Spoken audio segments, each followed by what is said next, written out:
Donc les différentes interventions qui m'ont précédé ont bien souligné que quand on s'intéresse aux mesures implicites, les processus psychologiques qui sont ciblés sont les processus qui vont échapper à la conscience et qui sont donc plutôt automatiques. La question de comment montrer l'efficacité d'une intervention non médicamenteuse, pour nous psychologues, on pense immédiatement à psychothérapie. Et parmi les psychothérapies, l'une des psychothérapies qui a bien insisté sur l'importance du fonctionnement mental inconscient, c'est la psychanalyse au début du XXe siècle.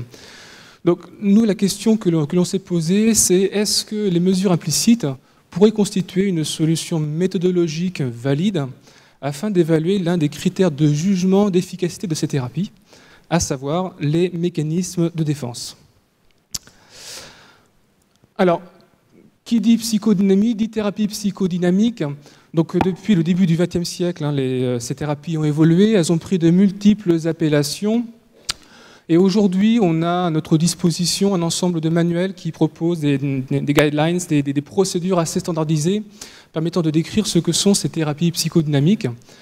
Donc là, je vous ai simplement présenté quelques principes fondamentaux de ces thérapies. Pour ceux qui connaissent un petit peu les psychothérapies autres que les thérapies psychodynamiques, vous verrez qu'en fait, on retrouve des éléments communs, notamment avec les TCC. Je pense notamment à la notion d'alliance thérapeutique. On retrouve des choses qui sont assez similaires.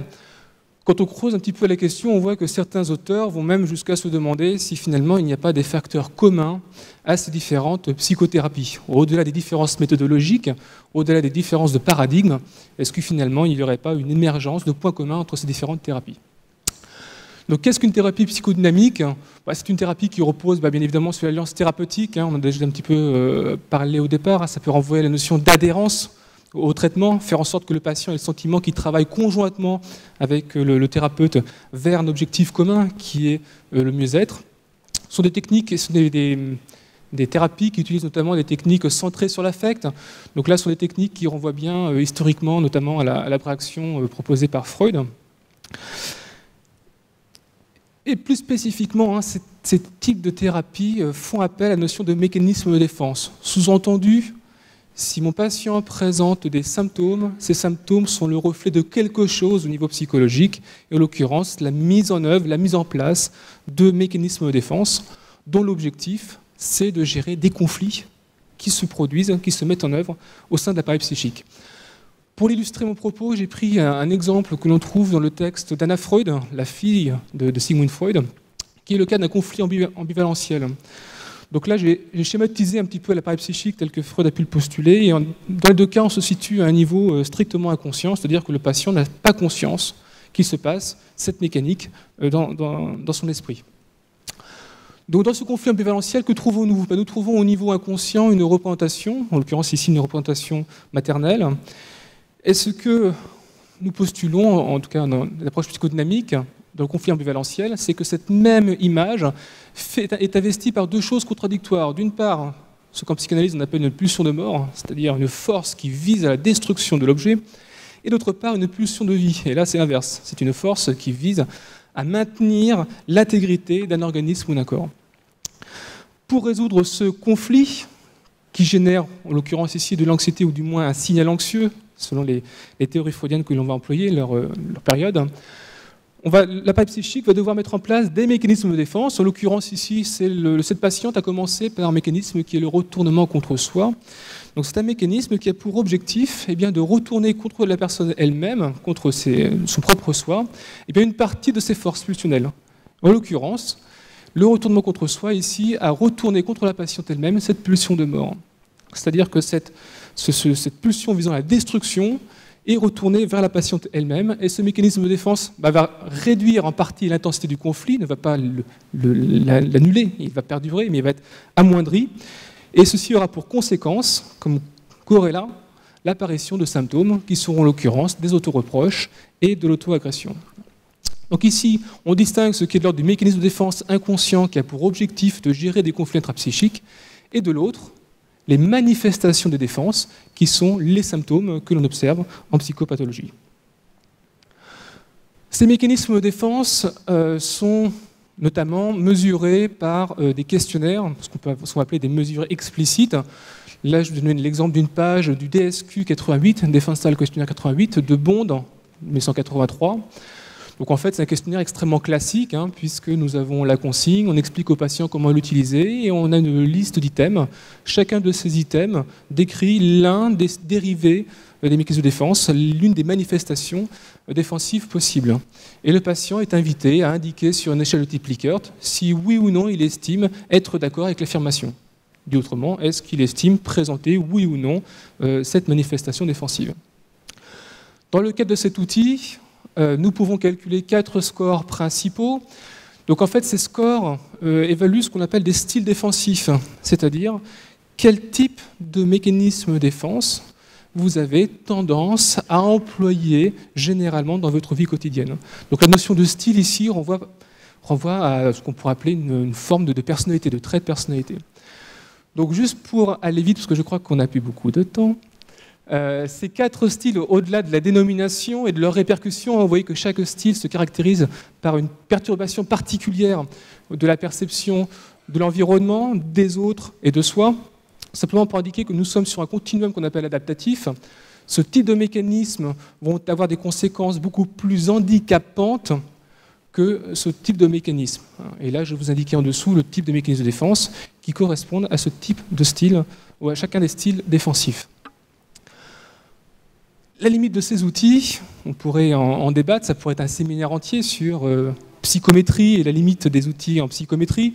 Ils ont des qualités, mais de nombreuses limites. Et les limites que j'ai voulu souligner ici avec vous, ce sont les suivantes. D'une part, ces questionnaires évaluent des dérivés comportementaux. Et vous l'avez vu juste avant, ce n'est pas tellement ça qui nous intéresse ici. Ce ne sont pas les dérivés. C'est quel type de mécanismes sont employés. Et plus précisément, quelle est la tendance d'une personne à employer tel ou tel type de mécanisme de défense. Donc quelque part, on loupe un peu notre cible ici. Et d'autre part, ce type de questionnaire, comme les autres, dépendent énormément des capacités d'introspection. On demande à la personne de s'auto-évaluer. Comment vous représentez-vous, quel type de comportement vous vous souvenez avoir au quotidien. Or, et c'est là qu'il y a une forme d'incongruence, c'est que les mécanismes de défense se caractérisent par une altération de la perception. Et notamment pour les mécanismes névrotiques, ce qui est vraiment la cible, c'est la perception de vous-même. Vous n'êtes pas capable de savoir pourquoi vous faites telle ou telle chose. Donc on peut se demander dans quelle mesure les mécanismes de défense, dès lors qu'ils sont employés de manière massive, leurs conséquences ne seraient pas justement une altération des capacités d'introspection. Donc nous nous sommes finalement posé la question de est-ce que les mesures implicites ne seraient pas un moyen technique d'essayer de contrecarrer ces limites méthodologiques des questionnaires. Hop, une petite animation qui traînait. Et ça a été trop vite. Voilà. Donc en l'occurrence, alors dans la littérature, il y a beaucoup d'outils, beaucoup d'études qui ont essayé de mettre en œuvre des mesures implicites. Nous, on a choisi un paradigme particulier qui est le paradigme de la latence de la réponse à l'item. Alors pourquoi on a fait ça ? Tout simplement parce que les outils précédents n'avaient pas une très bonne validité en termes d'adéquation par rapport au postulat psychodynamique. Et puis surtout, moi là-bas, je suis clinicien et la question que je me suis posée, c'est comment faire en sorte qu'un clinicien demain il puisse avoir une solution technique tout de suite qu'il puisse employer et qui soit congruente avec ses connaissances. Donc ce paradigme nous a intéressés parce qu'il est extrêmement simple. C'est un paradigme qui postule que quand une personne fournit une réponse à un questionnaire, comme tout à l'heure, vous fournissez votre réponse, au-delà simplement de la nature de la réponse, il est important de prendre en compte le temps de la réponse. Quel temps le patient va mettre pour produire sa réponse. Et donc c'est ce qu'on appelle le temps, la latence de la réponse à l'item.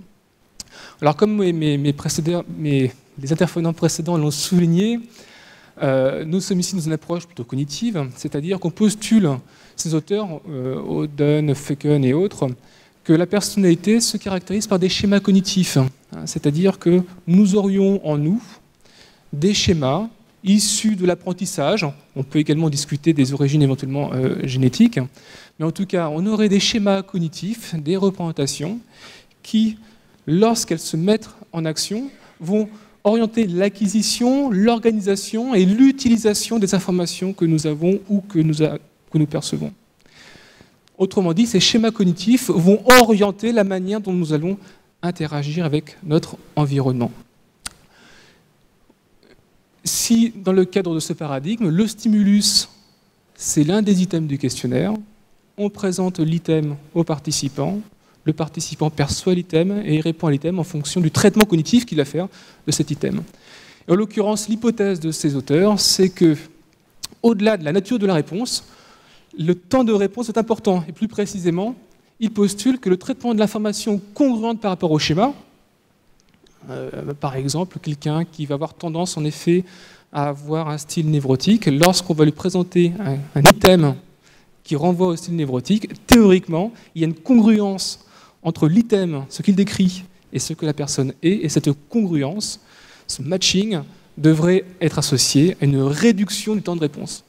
Et inversement, si l'item décrit des comportements défensifs que le patient ne présente pas, on en a affaire qui n'a pas ce type de schéma en tête, il y aurait donc une incongruence entre le schéma et l'item. Et dans ce cas-là, on devrait observer une augmentation du temps de réponse à l'item.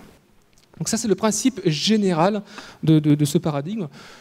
Je vous renvoie à ces différents auteurs qui ont largement développé cet outil d'un point de vue plus technique.